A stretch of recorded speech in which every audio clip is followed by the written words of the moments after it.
I'm steadily changing. He's making me better. I'm turning a new thing. He's making me stronger. Yeah, yeah. Christ is in my life for him.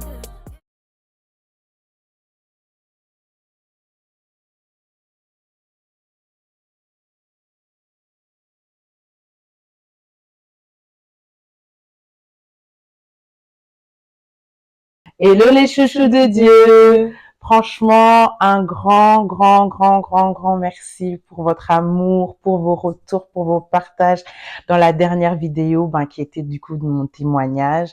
Ça m'a fait énormément de bien de voir tous vos messages bienveillants, de voir vos partages, de lire aussi certaines personnes qui se retrouvaient à certaines parties de mon témoignage. J'espère que pour ceux ou pour celles qui n'ont pas fait de retour directement à moi, que le Seigneur vous a touché, que vous avez trouvé du repos et la paix auprès de Dieu.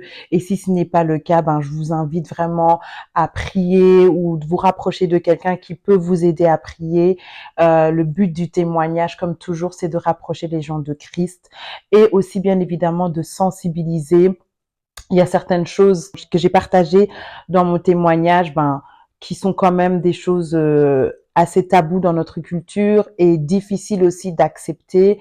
J'espère que cette ouverture que j'ai faite a permis à d'autres d'en parler à leurs proches ou tout simplement de se l'avouer à eux-mêmes et d'avancer du coup dans leur vie, dans leur marche avec Christ. Aujourd'hui, on va aborder le thème de la culture.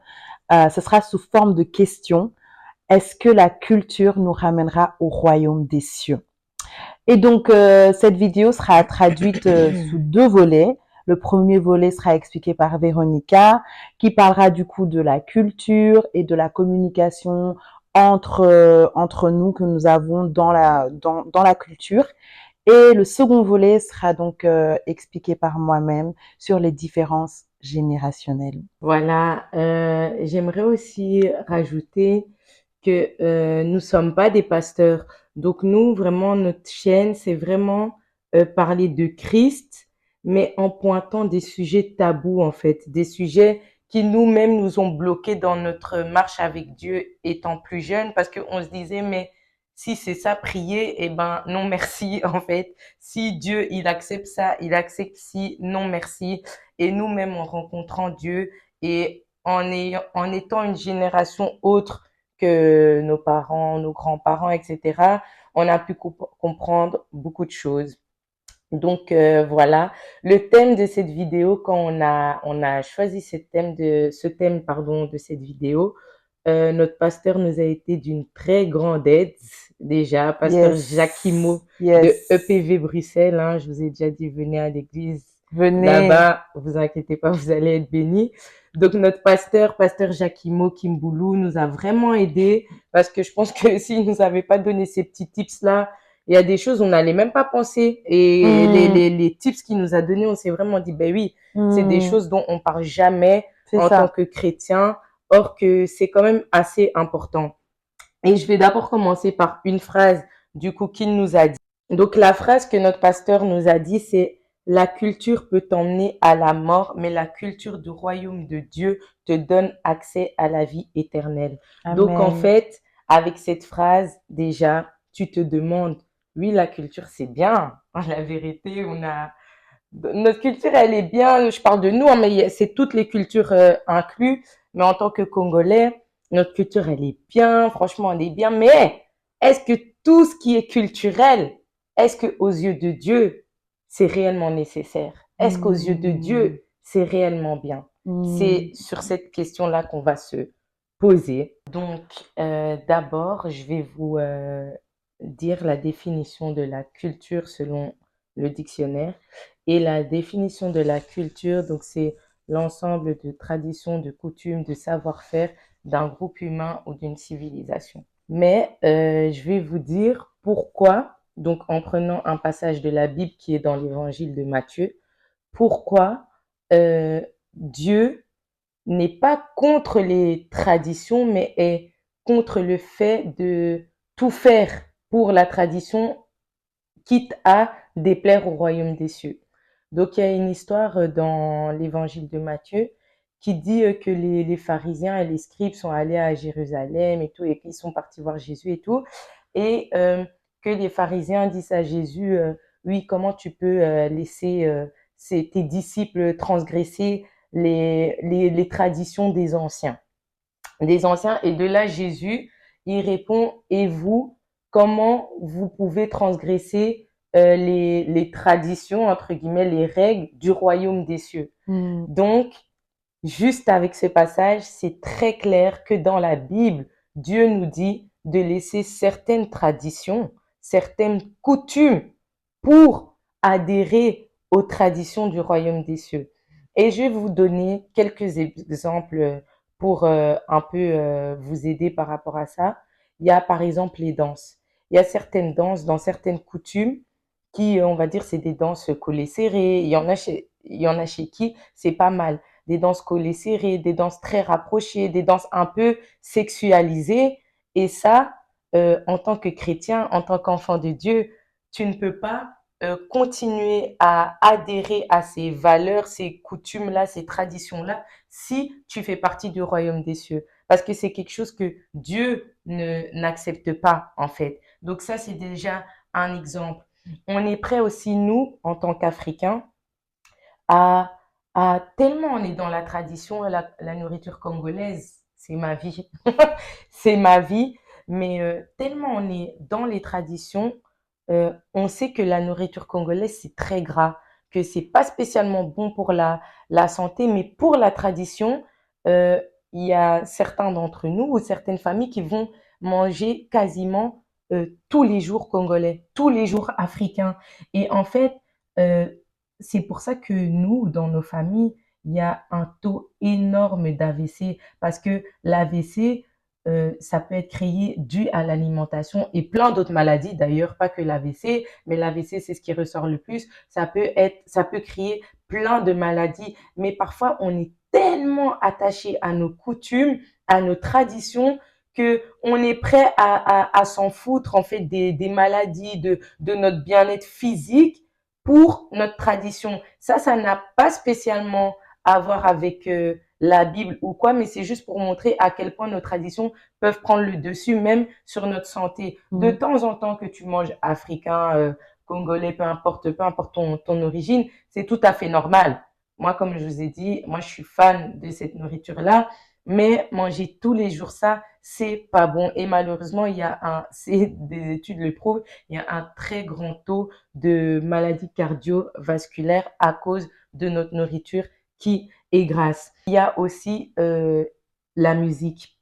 Donc, en fait, dans certaines coutumes, il y a des artistes qui sont mondialement reconnus, qui font la fierté de nos pays, on va pas se mentir, qui font vraiment la fierté de notre pays, qui ont fait connaître nos pays. Donc, je parle pas que de nous les Congolais, nos pays, peu importe d'où tu viens, qui ont fait connaître, qui ont fait accroître limite, qui ont fait connaître en Europe, où on donne un peu plus de valorisation à certains pays grâce à certains artistes.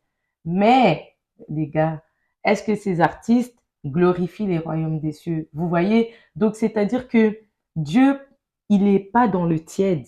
Dieu, il est dans le chaud ou t'es froid. Et c'est marqué clairement dans la Bible que quand tu n'appartiens pas à Dieu, tu appartiens au diable, en fait. Et c'est même pas, là, je parle même pas de pacte satanique, de je ne sais pas quoi, des artistes ou quoi. Non, là, je parle de ce qui est écrit dans la parole de Dieu. C'est que quand tu marches selon l'esprit, tu marches selon la volonté de Dieu, tu ne peux pas commencer à aller à certains concerts d'artistes mondains, à vénérer entre guillemets ces artistes parce que même ça devient de l'idolâtrie et tout ça, tu peux pas sous prétexte de la culture. Non, on sait, tu peux être fier, il y a pas de souci, tu peux être fier parce que oui, ton pays est reconnu et valorisé, mais malheureusement toi, en tant qu'enfant de Dieu, je dis bien en tant qu'enfant de Dieu, tu ne peux pas assister à ce genre d'événements, à ce genre de concerts, parce que ça ne glorifie pas Dieu. Et quand tu ne glorifies pas Dieu, tu glorifies le diable. Ce n'est pas moi qui l'ai dit, c'est la Bible qui le dit. Donc il y a aussi les ethnies. Dans certaines ethnies, il y a la polygamie. Dans certaines ethnies, il y a l'inceste. Dans certaines ethnies, il y a peu importe quoi. Et la polygamie, Dieu n'est pas dans ça. Dieu a dit, tu quitteras ton père et ta mère et tu t'attacheras, pardon, à une seule femme. Il n'a pas dit à 2, 3, 4, 5, 6, 7. Non, une seule femme. Donc déjà, ça montre encore que certaines coutumes, certaines traditions ne vont pas avec la parole de Dieu. Et c'est pour ça que dans nos traditions, dans nos coutumes, peu importe de quelle coutume on fait partie, il y a des choses qu'on doit filtrer. Il y a vraiment des choses qu'on doit filtrer parce que en tant qu'enfant de Dieu, tu ne peux pas adhérer à tout. Ensuite, je vais vous parler donc des parents, de nos parents nés en Afrique. Et nous qui sommes nés en Europe, là je prends l'Afrique parce que je me prends moi comme exemple, mais je vais vraiment parler de ça, de comment en fait, même si la plupart de nos parents peut-être sont chrétiens ou vont même à l'église, même tous les dimanches et tout, comme ils ont grandi d'une certaine manière, ils appliquent pas forcément la loi de Dieu en fait. Ils appliquent pas forcément la parole de Dieu et c'est ce qui nous, enfants, nous fait parfois fuir de la parole de Dieu et de Jésus. Donc dans ça, il y a que nos parents qui sont nés en Afrique, on va pas se mentir qu'en Afrique, se faire taper, c'est dans l'éducation, que ce soit avec la ceinture, avec les mains, peu importe, mais se faire taper, c'est dans l'éducation. Il y a beaucoup de mauvaises paroles. On nous dit beaucoup de mauvaises paroles, mais ça, je vais en venir après. Le fait que certains de nos parents nous tapent, ils vont prendre un passage biblique qui est dans Exode, mais je ne sais plus exactement lequel, dans Exode, et qui dit honore ton père et ta mère. Ok, et que même il y a en mode où on peut corriger nos enfants, etc. Et eux, ils vont prendre ce passage. Oui, même dans la Bible, il y a écrit qu'on peut taper les enfants. Non, il n'y a pas écrit qu'on peut taper les enfants. Corriger, ça veut pas spécialement dire taper en fait. Et tu vois, et en fait, comme nos parents ont grandi dans ça, malheureusement, ce n'est pas de leur faute. Ils ont grandi dans ça. Ils vont nous faire grandir dans ça, mais ils vont mettre la parole de Dieu dedans. Vous voyez? Et en fait, ils vont nous laver, entre guillemets, le cerveau, mais sans vouloir nous laver le cerveau, en nous faisant croire que c'est Dieu qui permet que nos parents nous tapent. Parce qu'il y a écrit dans le livre, dans la Bible, pardon, honore ton père et ta mère. Mais ils oublient le passage qui dit, père et mère, n'irritez pas vos enfants. Ça, ils oublient de nous faire connaître ce passage. Et c'est nous-mêmes quand on commence à lire la Bible, oh, mais il y a ce passage-là, j'étais pas au courant, tu vois. Et en fait, ça, c'est culturel en fait. C'est que on va pas se mentir, même si on est des Africains, moi je suis moitié-moitié, mais même elle qui par exemple est 100%, elle a grandi en Europe, on est des Européens en fait. On est Africains dans le cœur, dans tout ce que tu veux, mais on a cette mentalité européenne, nous. Vous voyez? On n'a pas grandi en Afrique, on n'a pas connu la misère de l'Afrique que nos parents ont connu. Nous, à l'école, on n'a pas même l'éducation que eux ont eu à l'école. Nous, on n'a pas la même éducation à l'école. Moi, je me souviens quand j'étais à l'école, si un prof apprenait que tu te faisais taper, c'était limite t'étais un enfant battu. Fallait appeler l'assistante sociale et tout. Fallait appeler l'assistante sociale et tout. Ah, c'était chaud. T'étais considéré comme un enfant. Elle vit des trucs de fou à la maison, tu vois. Confession intime. Vraiment. Et en fait, c'est tout ça que nous, en tant que nouvelle génération aussi, je trouve que ça amène que il faut dialoguer. Le problème des parents, je continue à parler de l'Afrique parce que je parle du coup de mon vécu un peu, c'est que les parents africains, ils sont pas dans la communication. Ils sont pas dans la communication parce que eux-mêmes ont été élevés comme ça. Vous voyez, ils sortent pas comme ça de nulle part. Oh, moi, je veux pas communiquer. Non, ils ont eu cette éducation-là. Donc, l'éducation que tu as eue, tu la donnes à ton enfant, en fait. Et ils ont pas grandi dans la communication. Nous, la communication, on va pas se mentir, on l'a appris parce qu'on est né en Europe.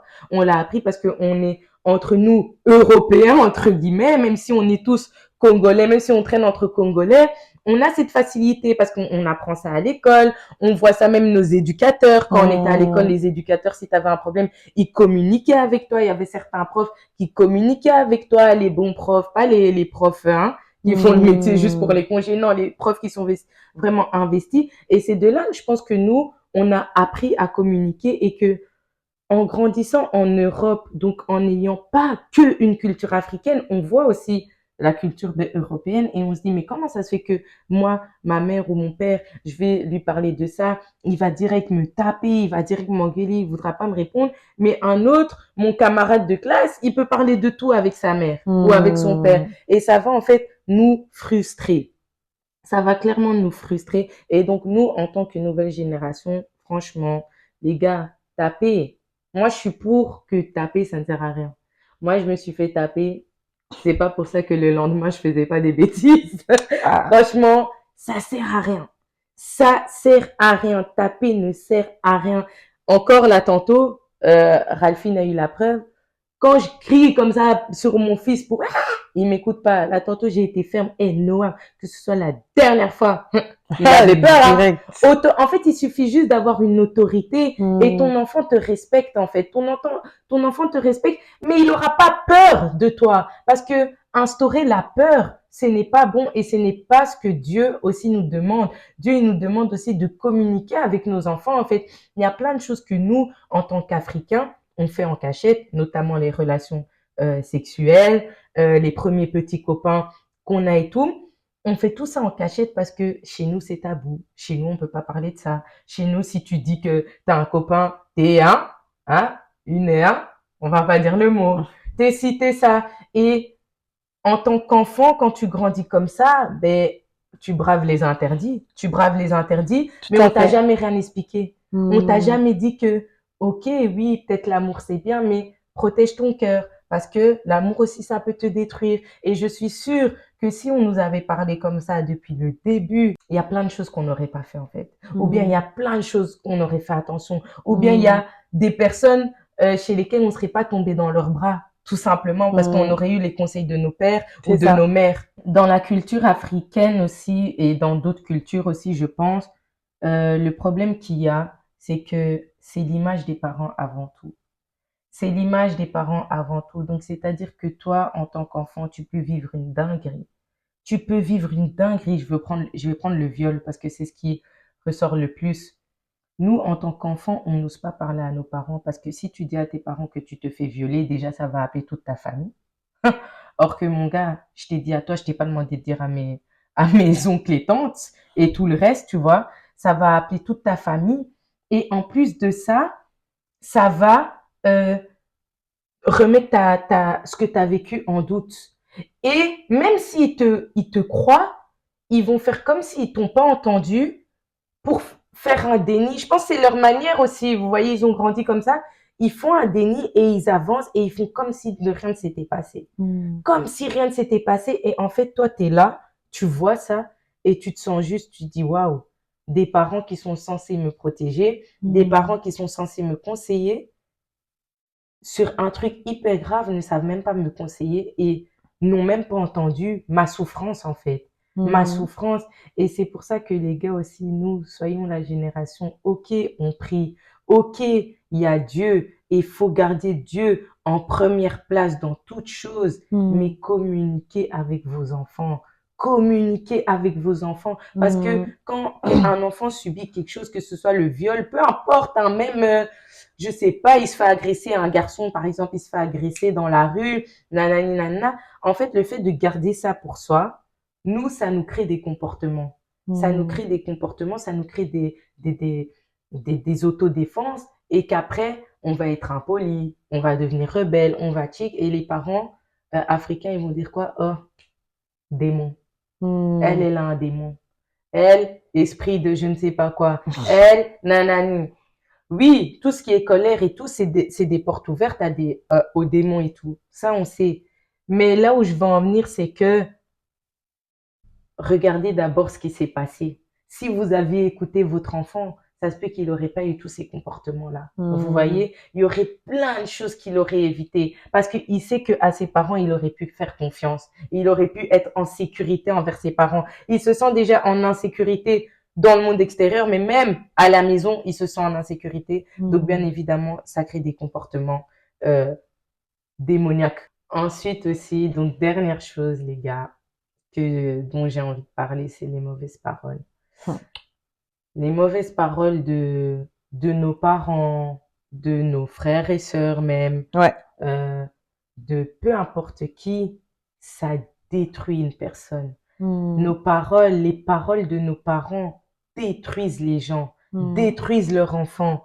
Et vous savez, une parole, moi je dis toujours, hein, une mauvaise parole fait plus mal qu'un coup de poing. Une mauvaise parole, parce qu'un coup de poing, bam, t'as le coup de poing, t'as ton bleu, ça dure 2 semaines, ça part. La mauvaise parole, elle reste dans ta tête.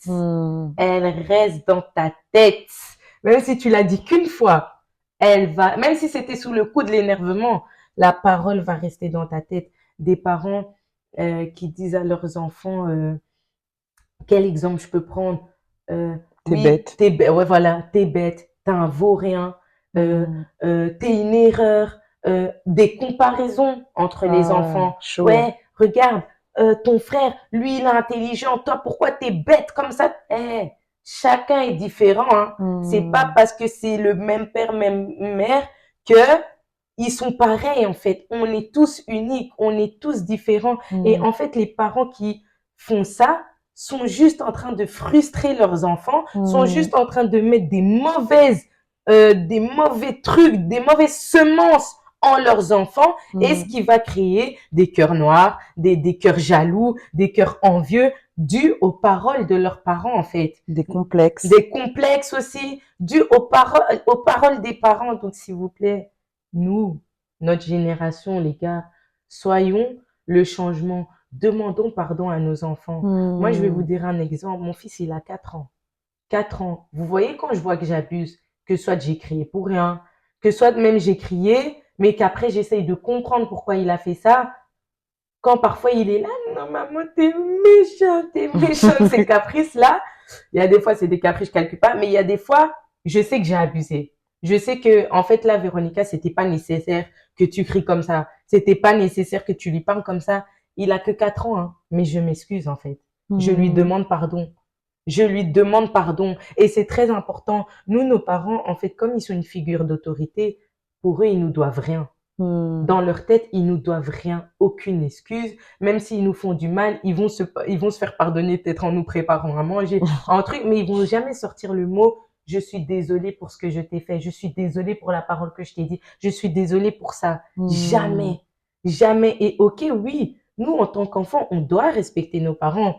Il n'y a aucun souci. Ça, c'est clair et net. Et même la parole de Dieu le dit. On doit respecter nos parents. Sinon, tu peux avoir des malédictions. Mais un parent doit apprendre aussi à reconnaître ses torts, en fait. On n'est pas parfait, hein. En tant que parent, on n'est pas parfait. Et un parent doit reconnaître ses torts. Un parent doit savoir demander pardon à ses enfants. Même si ton enfant a 3 ans, 4 ans, 5 ans, 10 ans, peu importe. Si tu as tort, si tu sens que là, non, tu as déconné, tu as abusé, demande pardon, en fait. Parce que, pourquoi on parle de tout ça? Parce que c'est vraiment tous ces trucs-là coutumiers, traditionnels, qui, moi, pour ma part, et j'en suis sûre aussi pour Ralphine, qui m'ont fait fuir de l'église.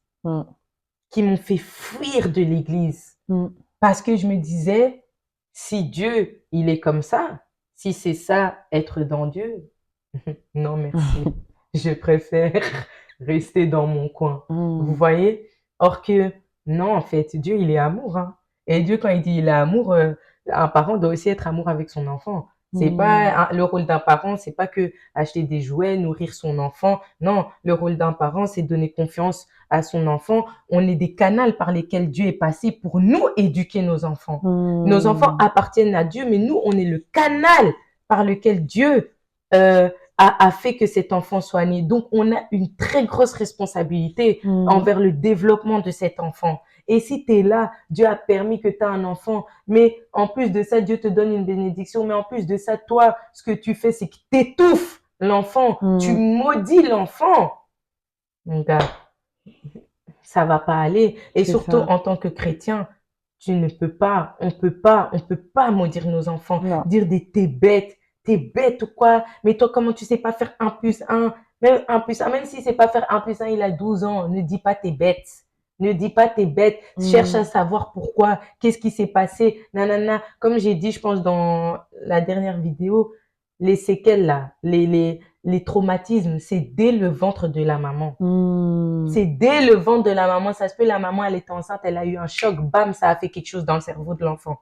Et tu sais pas pourquoi l'enfant, il a peut-être des retards à l'école, il est peut-être comme ça, il a peut-être... Parce que dès le ventre de la maman, on a des séquelles. On a des séquelles. Un enfant qui voit ses parents se battre, même s'il a 1 mois, même s'il a 1 mois, ses parents, le papa ou la maman tape le parent devant l'enfant. L'enfant, même s'il se souvient plus, les séquelles sont là. Donc tout ça est là et c'est pour ça qu'il faut vraiment éduquer nos enfants dans l'amour de Dieu, certaines coutumes, les laisser, certaines traditions, les gars, arrêtez de taper vos enfants, s'il vous plaît. Ne tapons pas nos enfants, ça sert à rien. Aimons nos enfants, pardonnons-nous à nos parents parce que ils sont nés en Afrique, on est nés en Europe, on n'a pas la même éducation. Même s'ils nous ont éduqués, nous on voit pas la même, on n'a pas la même vision qu'eux, tu vois. On n'a pas la même vision qu'eux, on n'a pas vécu ce qu'ils ont, on n'a pas vécu ce qu'ils ont vécu, hein. Moi, ma mère, elle m'a déjà raconté des trucs qu'elle a vécu, elle a vécu des dingueries, hein. Elle a vécu des dingueries. Je me dis, ouais, je comprends, il y a des choses que je comprends. Et ma mère, justement, quand elle est venue à Christ, elle s'est assagie. Elle s'est assagie. Elle a commencé même à me dire des je t'aime. J'étais là, qu'est-ce qu'elle me racontait? Elle me disait, et jusqu'à aujourd'hui, j'ai un peu de mal, quand elle me dit je t'aime, je dis ouais, moi aussi, je dis ouais, moi aussi. Mais genre, en fait, c'est comme si c'est pas naturel, tu vois. Comme j'ai pas été, élevée dans ça dès le bas âge, jusqu'à aujourd'hui, c'est un peu compliqué. Enfin, pas compliqué, je l'aime de tout mon cœur, mais le sortir ou même l'exprimer, c'est compliqué parce que je n'ai pas vécu dans ça. Mais par contre, avec mon fils, j'arrive et je peux lui dire je t'aime tous les quarts d'heure, vous voyez.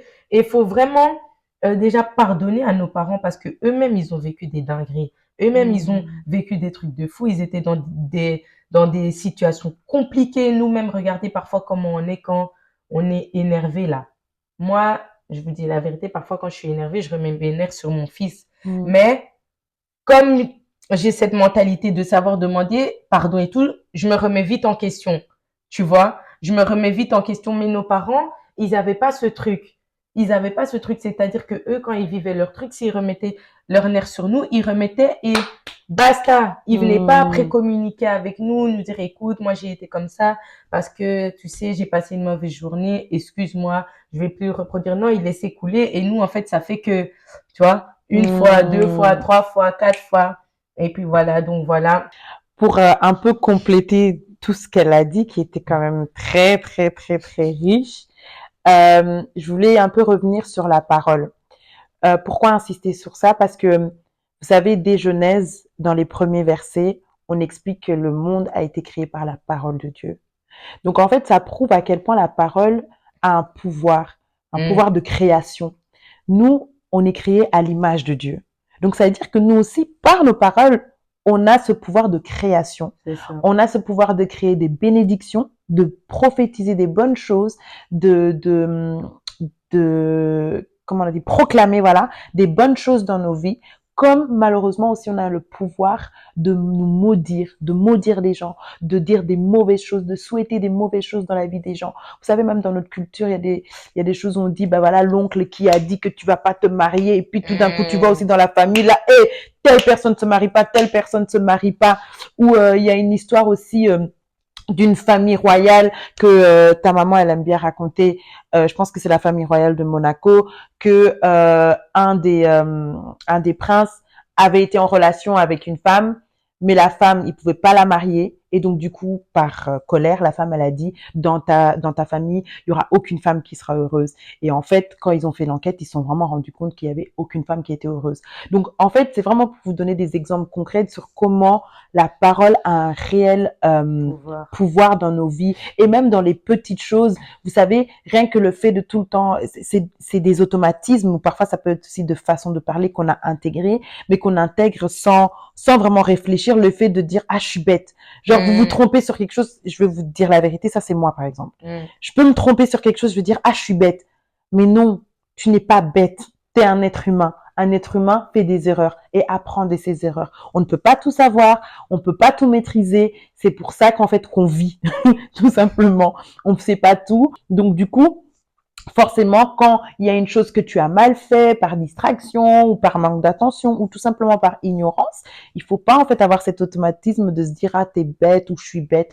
C'est vraiment ces petites choses en fait qui amènent à avoir une certaine image de soi ou du moins de proclamer des mauvaises choses sur soi-même. Donc c'est très très très très important de faire attention. Ou même, vous savez, des petites expressions comme aujourd'hui je me suis levée du pied gauche, donc je vais passer une mauvaise journée. Ou aujourd'hui dès le matin j'étais énervée, je vais passer une mauvaise journée. Vous allez passer une mauvaise journée parce qu'en fait vous l'avez déjà proclamé de votre propre bouche. Mais si vous dites oh non, aujourd'hui je me suis réveillée, j'étais pas bien, mais ça va aller, ma journée elle sera bien.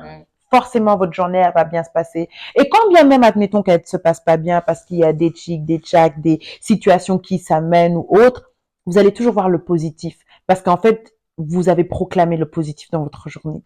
Donc à ce niveau-là, c'est vraiment très très très important pardon, de faire attention à ce qu'on dit. Et je tiens aussi à préciser, bien évidemment, que la culture n'est bien évidemment en tant que chrétienne pas à bannir.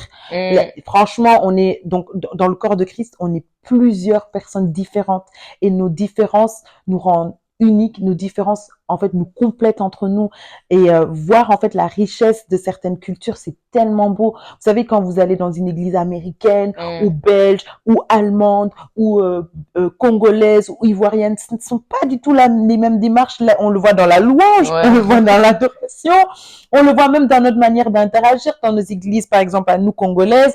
Bah, on va appeler un tel tonton papa, tu vois, yaya, etc. Ça fait partie de notre... Les pasteurs européens, ils sont calmes quand ils prêchent. Ouais, nous c'est vous voyez, il y a rien de mal dans ça. Ça fait partie de notre culture. Moi, je dirais toujours la culture et même la Bible ne demande pas de bannir la culture, bien évidemment, mais juste en fait faire attention à ce qui glorifie Dieu avec ta culture en fait. C'est ça, ce qui glorifie Dieu et ce qui malheureusement ne rentre pas en adéquation avec la parole de Dieu. Ces pratiques-là sont à bannir parce que tout simplement c'est des pratiques qui nuisent à notre vie, tout simplement en fait. Elles ne glorifient pas Dieu et elles nuisent à notre vie. Donc c'est vraiment ça que je voulais souligner. Et donc moi je parlerai des différences générationnelles. Dans Ézéchiel 18, au verset 2 à 3, il y a un proverbe que le Seigneur demande au peuple d'Israël de bannir. Je lis. Pourquoi dites-vous ce proverbe dans le pays d'Israël? Les pères ont mangé des raisins verts et les dents des enfants ont été agacées. Je suis vivant, dit le Seigneur, l'Éternel, vous n'aurez plus lieu de dire ce proverbe en Israël. En fait, ce verset, il est puissant. Parce qu'en fait, il met en lumière le fait que les pratiques de nos parents, les pratiques des générations antérieures n'auront pas des conséquences sur notre génération.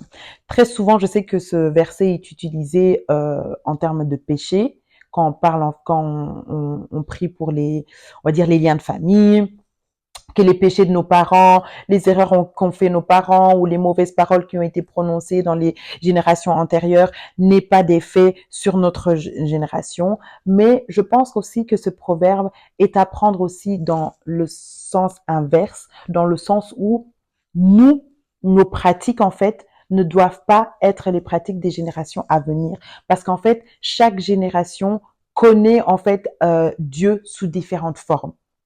Je m'explique. La génération de nos parents, au-delà du fait qu'ils ont eu une autre culture, enfin une autre approche plutôt, une autre éducation, une autre manière de vivre. Il y a aussi le fait que tout simplement, ils n'ont pas vécu avec l'environnement que nous, on a actuellement.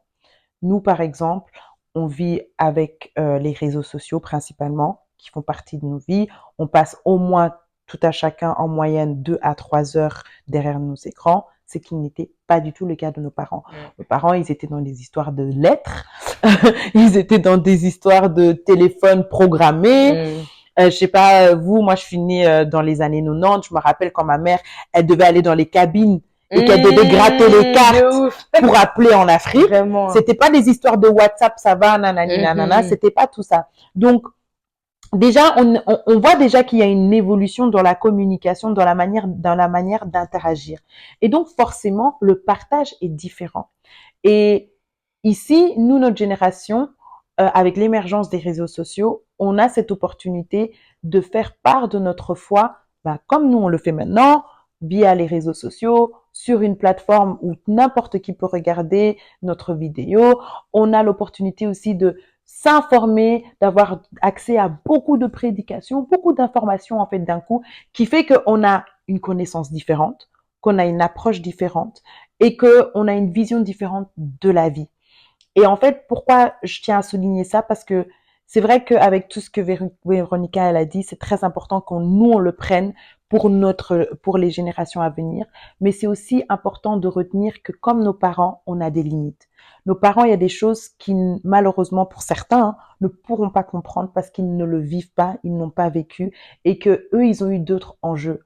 Il faut savoir que pour la plupart de nos parents, ils ont traversé des pays pour venir ici. Ils sont arrivés pour la plupart dans les environs de fin de la vingtaine, début de la trentaine, parfois même début de la quarantaine, avec déjà des enfants à charge. Donc forcément, en fait, le style de vie était différent. L'approche par rapport aux croyances était différente. Le fait d'aller à l'église, de ne pas aller à l'église, d'aller dans telle ou telle église, de prier de telle ou telle manière, c'était différent. Et nous, ici aussi, on est une génération différente de la génération de nos enfants. L'autre fois, j'en parlais avec Véronica, je lui disais, c'est vrai que nous, on est habitués aux réseaux sociaux, etc. Mais nous, quand on était petits, on nous filmait avec nos petits... Vous voyez les petites caméras, bon, à part les 2005, 6, 7, 8, là, mais justement, ça, c'est la génération après. Mais je veux dire, pour nous, ceux qui ont, on va dire, entre... 1990. Ouais, les années 90, début 2000 quand même aussi. Ils ont vécu de tout ce qui est photo. Mais par exemple, pour le fils de Véronica, Noam, lui, il va vivre, en fait, c'est une génération où il va voir des vidéos de lui sur les réseaux sociaux. Il va voir que il a été en vacances avec sa maman. Il va voir qu'il y a des vidéos de lui quand il s'est fait couper les cheveux. Il va avoir tous ces instants de manière en live en fait. Et il va avoir une approche différente du monde, une approche différente en fait de Dieu aussi, parce qu'il va voir que sa maman, elle servait le Seigneur à travers les réseaux sociaux, etc. Et en fait, pourquoi je parle de tout ça? Je parle de ça parce que c'est important que nous aussi, on puisse tenir en compte les différences générationnelles et qu'on puisse prier pour ça.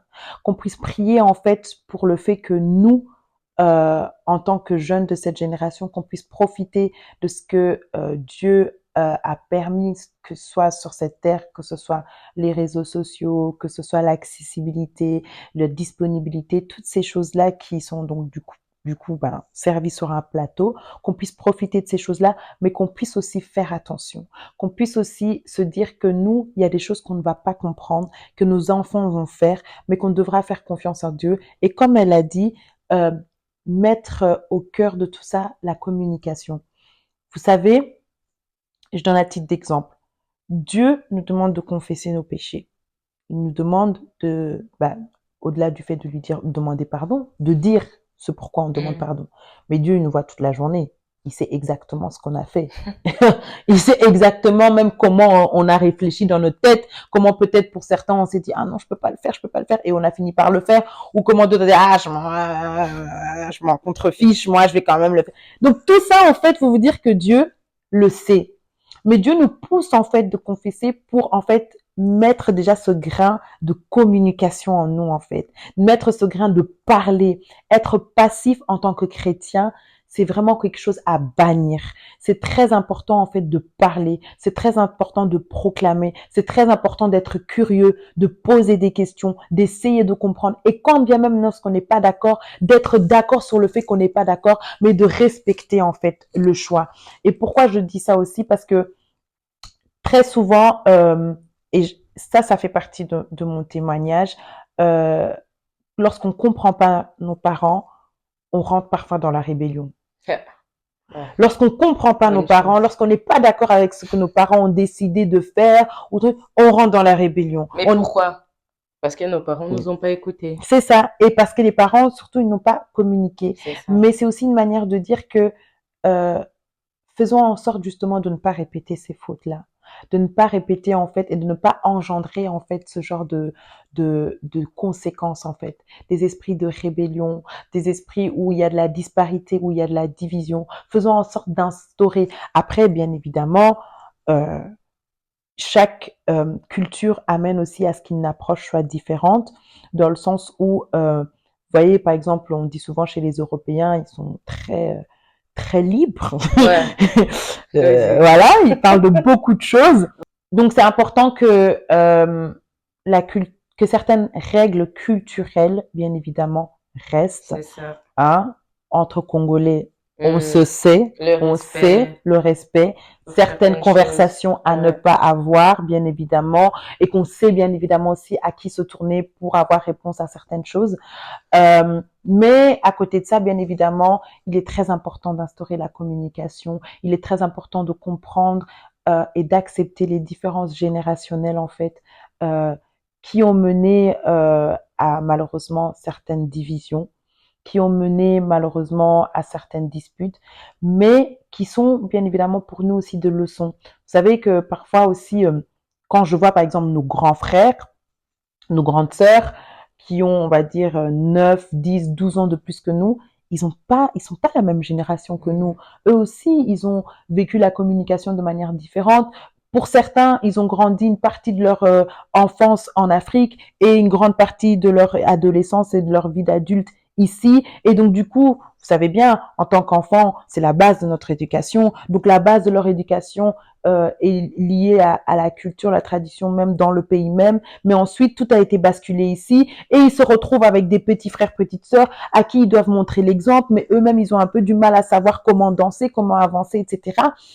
Et ça, c'est des éléments que c'est très important qu'on, en tant qu'enfant de Dieu, on puisse avoir cette sagesse, en fait, de le prendre en compte, tout simplement, et aussi de tout simplement, par la suite, mettre en application, en fait, ce conseil de communication, ce conseil de parler, de discuter.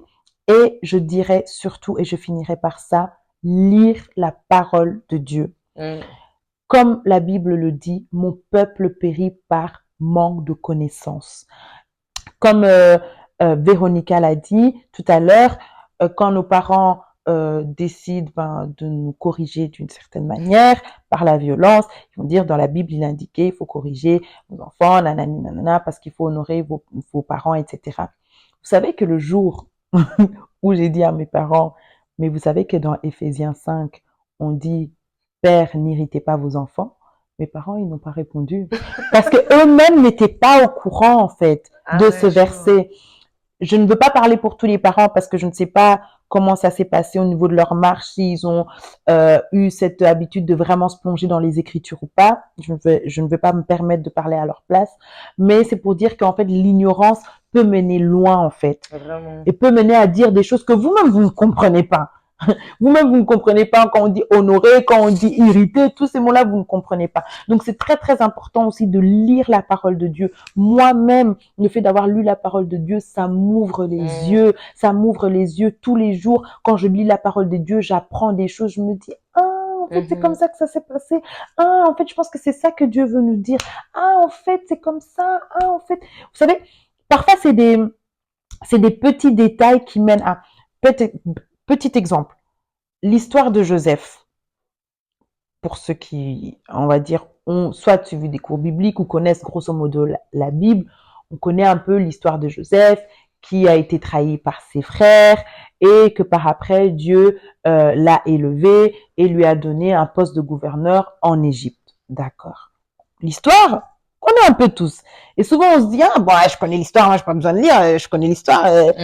Mais en fait, il y a des détails qui peuvent être votre délivrance. Ouais. Et moi, en fait, quand j'ai lu l'histoire de Joseph, je sais plus dans quel chapitre, mais à un moment donné, il est indiqué dans la Bible, Dieu a effacé la douleur de Joseph qu'il avait face à la trahison de ses frères. Cette phrase-là, moi, ça s'est transformé en ma prière. Je me suis dit, ah, en fait, Dieu peut effacer ta douleur. C'est très profond de dire effacer. Je sais pas si vous vous rendez compte. Parce que lorsqu'on a, on vit des douleurs suite à ce que un membre de ta famille peut te faire subir, c'est quelque chose qui est très ancré.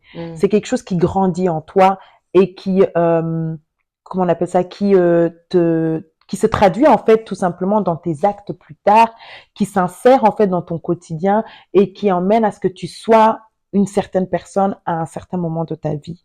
Parce que tout simplement, lorsque tu es né, tu es habitué d'être dans un certain environnement, entouré de certaines personnes à qui tu fais extrêmement confiance. Et lorsque ces personnes-là te trahissent, c'est tout à fait normal en fait que ça te transforme en tant que personne et que ça te touche complètement au point de chambouler en fait ta personne, ta personnalité, ta manière d'interagir avec les gens, parce que tout simplement, c'est tes bases, on va pas se mentir. Et le fait d'avoir lu que Dieu est capable d'effacer la douleur d'une trahison de tes frères, je me suis dit, mais oh! C'est chaud. Hein. Si Dieu est capable de faire ça pour Joseph, en vrai de vrai, il peut le faire pour moi, il peut le faire pour mes amis, il peut le faire pour X, Y, Z en fait. En fait, si je n'avais jamais relu l'histoire de Joseph, je n'aurais jamais vu ce verset, je n'aurais jamais eu à cœur de prier dans ce sens-là en fait. Et clairement, j'en vois les fruits aujourd'hui dans ma vie, vous voyez. Et c'est vraiment pour ça que c'est très, très, très important de lire la parole de Dieu. Il faut décortiquer la parole de Dieu. Très honnêtement, moi, je suis pas une grande lectrice. Hein. Je suis pas une grande lectrice. Je veux pas faire la meuf. Ouais, moi j'aime trop lire les romans ou j'ai jamais été dans ce délire-là. Mais au début, je me suis beaucoup efforcée pour la lecture. Et j'ai toujours dit, il faut pas commencer à se donner des ambitions de ouf. Ouais, non, moi, je vais lire la parole de Dieu pendant 2 heures. Non, parfois juste 10-15 minutes par jour. Ça peut déjà être suffisant. Un jour, vous allez vous surprendre. Vous allez commencer à lire des 30 minutes, des 1 heure. Mais c'est vraiment très, très important de lire la parole de Dieu. Parce que c'est dans la parole de Dieu que vous allez trouver votre délivrance. Et c'est dans la parole de Dieu que vous allez acquérir une certaine connaissance qui va vous permettre, en fait, de comprendre mieux les choses, de comprendre aussi le fonctionnement humain, de comprendre comment une famille fonctionne, comment l'éducation fonctionne, comment la relation entre un enfant et un parent fonctionne.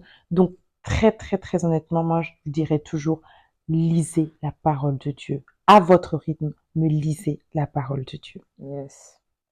Du coup, elle a tout dit. Chose qu'on retient, c'est que la parole est créatrice. Comme elle a dit, la parole est créatrice, que ce soit positif ou négatif. Elle est créatrice. Donc, mettez toujours du positif dans vos vies. Et quand vous recevez des paroles de malédiction, ça j'ai oublié de dire, toujours refuser. Que ce soit votre ex, parce qu'on a parlé beaucoup des parents, mais que ce soit votre ex, vos amis là. Des amis bizarres là, pardon. Des amis, des ex, des je sais pas quoi. Tout ça, vous brisez. Toi, de toute façon, t'es comme ça. Toi, de toute façon, t'es... Et briser. Et même les mauvaises paroles que vous-même, vous avez eues envers vous. Briser. Moi, quand j'étais dans mes loingés, là, dans mes bêtises, je faisais que dire, en vérité, moi, je veux plus me marier. Moi, en vérité, je vais faire ma vie comme ça. C'est bon, j'ai déjà un enfant. Je vais avoir mes mecs par-ci, par-là. J'étais vraiment comme ça. Je vais avoir mes mecs par-ci, par-là. Et ciao, je veux plus me marier. Cette vie-là, j'en veux pas. Et j'ai brisé tout ça. Pardon, faut briser. Même toi, parce que comme elle a dit, hein, on se maudit nous-mêmes. Donc, brisez les paroles de vos parents, les paroles de vos ex, de vos amis, vos propres paroles à vous. Brisez de vos professeurs, de vos managers, tout le monde, vous brisez. Tout briser dans le nom de Jésus. Amen. Tout briser. Et aussi culturel, je voulais revenir à... On a parlé de culture, origine, mais il y a culture aussi juste par exemple dans les quartiers. Et ça aussi, ça vient avec la parole de Dieu. Vous voyez, quand tu es dans certains quartiers, dans certaines universités, dans les unifs, il y a comment on appelle ça? Des cercles. Des cercles qui se font dans certains quartiers. Ah, si tu vends pas de la drogue ou je sais pas quoi, c'est en gros, t'es un bête type, tu vois? T'es un bête type ou quoi? Et il y a certaines personnes qui vont commencer, en fait, à faire des bêtises juste pour se faire accepter. Dans les unifs, il y en a, ils vont rentrer dans les cercles pour se faire des amis. Les gars, ça va pas avec la parole de Dieu. Arrêtez ça. Arrêtez ça. Ne vous laissez pas influencer par ce monde, juste pour être accepté, en fait. Et quand on dit culture, c'est vraiment, en fait, faut voir tout. Vous voyez, c'est pas que les pays. C'est vraiment dans tout. Tout. Donc, faut faire attention et filtrer. Ok, je vis là. Là, ils font ça. Mais ce qu'ils font, est-ce que ça va avec la parole de Dieu? Non. Ok, j'étudie là. Il n'y a pas de souci, je vais réussir mon année et tout. Mais ils ont certaines pratiques. Est-ce que ce qu'ils font là, est-ce que déjà je suis obligée de participer à ces trucs-là? C'est ça. Non. Ok, est-ce que ça correspond à la parole de Dieu? Ok, non, je m'écarte. Vous voyez ce que je veux dire? Et Dieu vous justifiera de façon toujours. Amen. Dieu vous justifiera. Donc, que Dieu vous bénisse et à dimanche prochain. Bisous.